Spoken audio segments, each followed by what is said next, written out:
شروع کرتا ہوں اللہ کے بابرکت نام سے جو نہایت رحم کرنے والا ہے۔ تمام سننے اور دیکھنے والوں کو محبت اور خلوص پر سلام۔ آپ دیکھ رہے ہیں بزم کہانی یوٹیوب چینل۔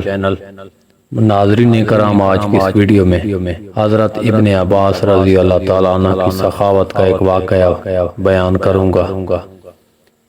ایک واقعہ حضرت ابن عباس رضی اللہ تعالیٰ عنہ کا کتابوں میں لکھا ہے۔ وہ یہ کہ ایک مرتبہ حضرت ابن عباس کے پاس شہر بصرہ کے چند علماء آئے۔ اس وقت حضرت ابن عباس بصرہ کے گورنر تھے۔ انہوں نے کہا کہ ہمارے پڑوس میں ایک صاحب رہتے ہیں جو صوام و قوام یعنی دیر بھر روزہ رکھنے والے اور رات بھر نماز پڑھنے والے بڑے عابد و زاہد اور اللہ والے ہیں۔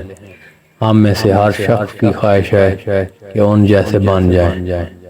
انہوں نے اپنی لڑکی کا نکاح اپنے ایک غریب بھتیجے سے کر دیا ہے اور وہ اس قابل نہیں کہ اپنی بیٹی کے رخصتی کا انتظام کر سکیں۔ یہ سن کر حضرت ابن عباس ان علماء کو اپنے گھر لے گئے اور ایک صندوق کھول کر اس میں سے درہموں کی 6 تھیلیاں نکالی اور فرمایا کہ یہ لے جاؤ۔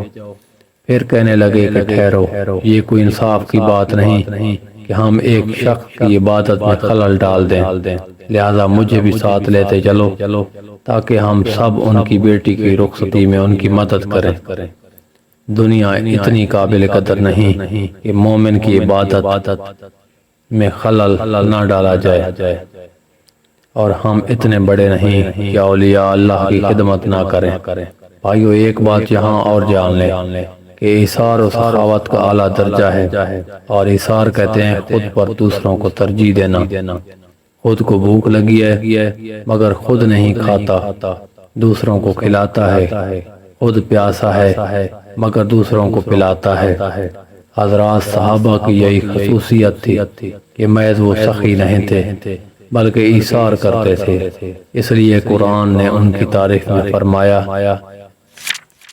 کہ وہ حضرات اپنوں پر دوسروں کو ترجیح دیتے ہیں اگرچہ خود ان کو تنگی ہو، یعنی خود کو بھوک و پیاس وغیرہ کی پریشانی ہے، مگر اس کے باوجود حضرات دوسروں کو دیتے ہیں اور خود صبر کر لیتے ہیں۔